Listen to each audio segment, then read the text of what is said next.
जय मातृभूमि, जय हिंद।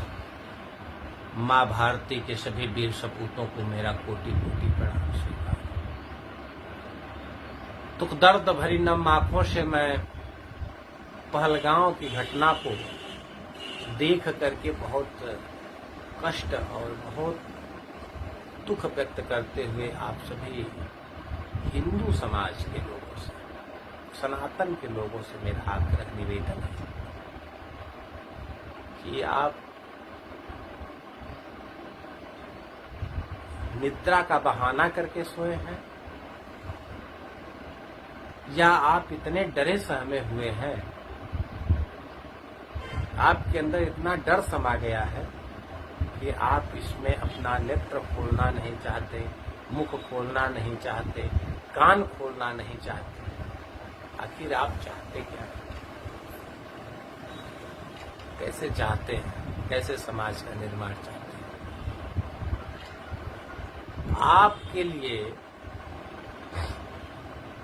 आपके लिए आवाज बुलंद करने वाले गोली के शिकार कर दिए जाते हैं, बम के शिकार कर दिए जाते हैं, कहीं घेर के मार दिए जाते हैं, कहीं डुबा के मार दिए जाते हैं, कहीं रहस्यमयी घटनाओं के शिकार होते हैं और किसी किसी का तो पता ही नहीं चलता कि उनका शव ही कहाँ चला गया। कितनी निद्रा में है आप? कौन से निद्रा के शिकार हो गए हैं आपको कुछ पता ही नहीं चल रहा है कि आपके ही देश में, आप ही के वर्ग, समाज, धर्म और व्यवस्था और आपके भाई बंधु, आपके सगे संबंधी, रिश्तेदार इसलिए सिर्फ मारे जाते हैं कि वह हिंदू है, सिर्फ इसलिए मार दिए जाते हैं कि वो हिंदू हैं। कौन सी नींद लगी है आपको? आप अपने लिए क्या सोचते हैं कि आप कितने सुरक्षित अपने आप को मानते हैं? कितना सुरक्षा आपको प्रदान हो गई है कि वह अजीय काल तक आपकी वंशावलियों की सुरक्षा करने का काम करेगा? आपने गारंटी लिख दिया है क्या कि आप सदा सदा के लिए ही अमीर रहेंगे, सदा सदा के लिए ही आप काफिले के साथ चलेंगे? आपने गारंटी तय कर दिया है क्या कि आप सदा सदा के लिए ही मंत्री पद पर रहेंगे, सदा सदा विधायक रहेंगे, एमपी एमएलए रहेंगे? आपने एक मुहर लगा दी है क्या कि आप सदा के लिए आईएएस ही रहेंगे, जो हमारे पास सिक्योरिटी रहेगी, हम जब चाहेंगे देश और विदेश भग जाएंगे? आपके बुद्धि विवेक में गोबर घुस गया है क्या कि आंख बंद करके सोने का बहाना करके हम जैसे लोगों को आप साबित कर रहे हैं कि नहीं मैं सोया हूं?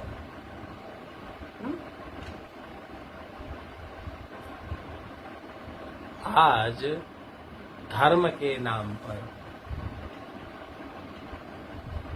अत्याचार, अनीतियां, दुराचार और आप ही के घर में, दुर्भाग्यपूर्ण है कि आप ही के घर में ऐसा हो रहा है। मारे जा रहे हैं, सताए जा रहे हैं, घर छोड़कर भाग रहे हैं, आपकी बहन बेटियों का इज्जत लूटा जा रहा है।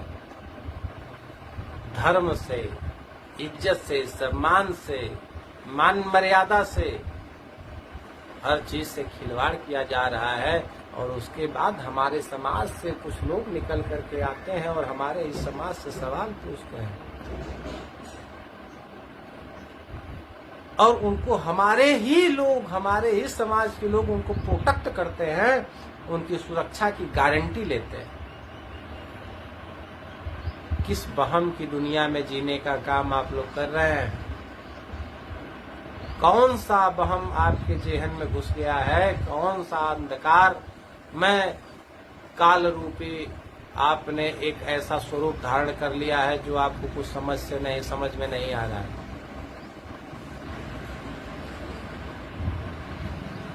मैं निरंतर देख रहा हूं कि हर तीसरे महीने में पूरे विश्व में हिंदू समाज के साथ, जब से मैं चैतन्य हुआ हूं, मेरे मन में चेतना आई है, मेरे शरीर में चेतना आई है, कोई तीसरा महीना ऐसा नहीं हुआ होगा जिसमें हिंदुओं के साथ दुराचार, अत्याचार, व्याभिचार का कोई कृत्य सामने न आया।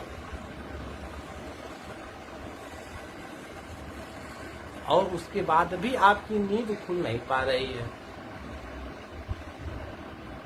बांग्लादेश की घटना अभी नजदीक की घटना है, उसके बाद भी सवाल और सिर्फ हिंदुओं से, उसके बाद भी पूरा न्यूज पे जब डिबेट देखता हूं तो सारा जो प्रश्न है वो सिर्फ हिंदुओं से।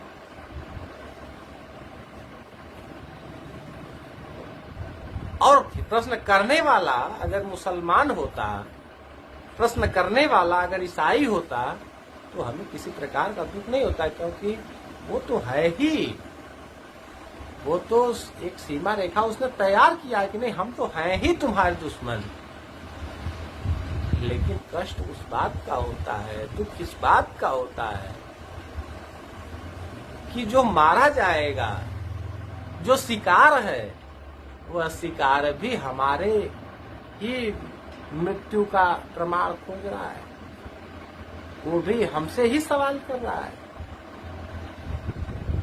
जो क्षण मात्र में मारा जाएगा, सबसे पहले वो मारा जाएगा, वही हमसे सवाल पूछ रहा है, हमसे सवाल पूछ रहा है।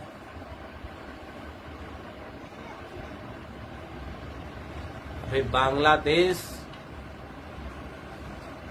का हिंदू संगठनों को के रुदन से आत्मा जो अभी कष्ट में थी, पीड़ा में थी, उस पीड़ा से बाहर भी नहीं निकला, उस पीड़ा से अभी तनिक देर भी बाहर नहीं निकला, तब तक ये पहलगाम जैसी घटना, पहलगाम के बाद मुजफ्फरपुर घटना, मुजफ्फरपुर के बाद बिहार की घटना, इसके बाद भी अरे बाप रे बाप, इसके बाद भी, हे भगवान, इसके बाद भी प्रश्न करते हो, वो भी हमारे समाज के लोगों। हाँ? इसके बाद भी प्रश्न है।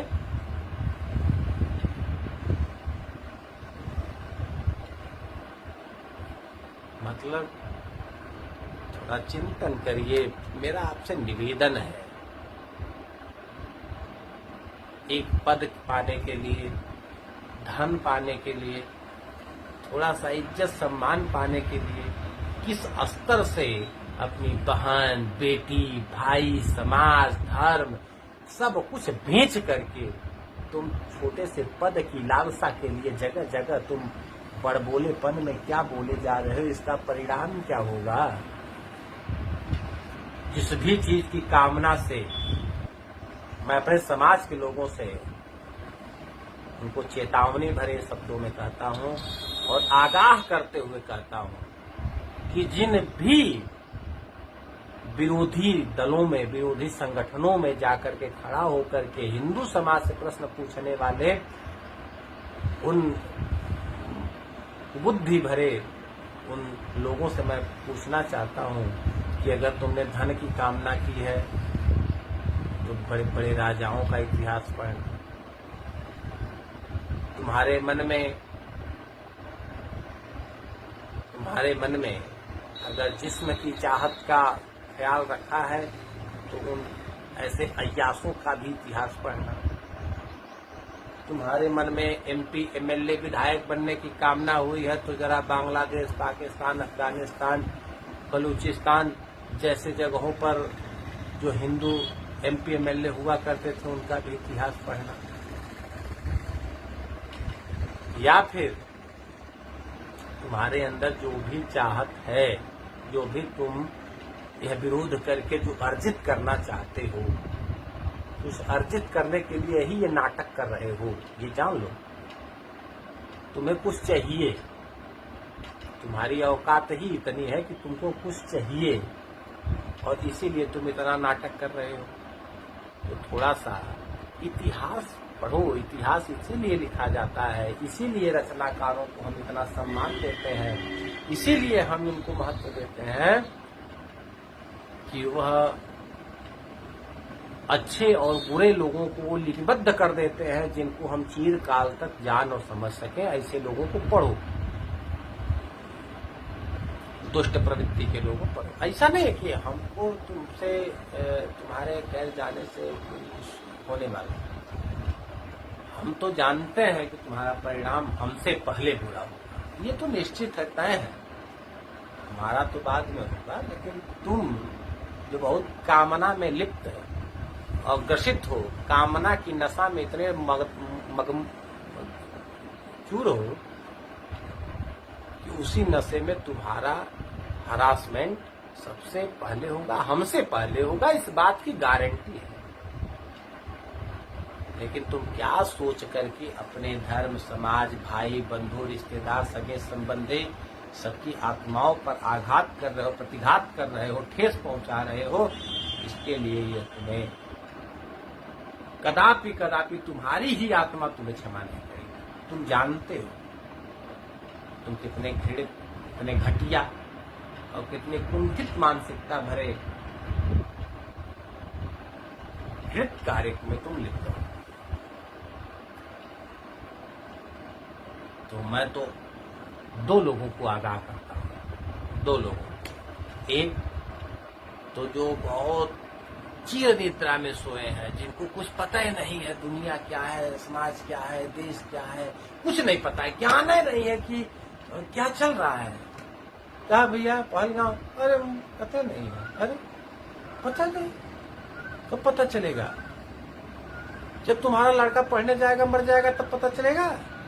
तो पता चलेगा भैया तुमको, जब तुम्हारी बहन बेटी ब्याही जाएगी, रास्ते में जाती रहेगी, इज्जत लूट लिया जाएगा, तब पता चलेगा। कब पता चलेगा तुमको? हाँ? प्रैक्टिकल चाहते हो, प्रैक्टिकल चाहते हो कि उनको चोट लगी तो दर्द कैसा हुआ मुझे तो नहीं पता चला, तुमको दर्द लगे, तुमको तुम्हारे अंगों को काट दिया जाएगा, दर्द होगा तब पता चलेगा, तब महसूस करना चाहते हो। कैसे पता चलेगा? क्यों बहाना कर रहे हो कि मुझे बहुत नींद आ रही है, मैं कुछ तो जानता नहीं? क्यों बहाना कर रहे हो? तुम डरे डरे डराए जिससे क्यों वो कर रहे हो? अरे हमारे यहाँ एक कहावत है कि जो तुम्हारे लिए दौड़ रहा है ना, उसके साथ दौड़ लगाओ। नहीं दौड़ सकते हो तो उसके साथ चलने का प्रयास करो, उसके लिए 2 कदम चलो।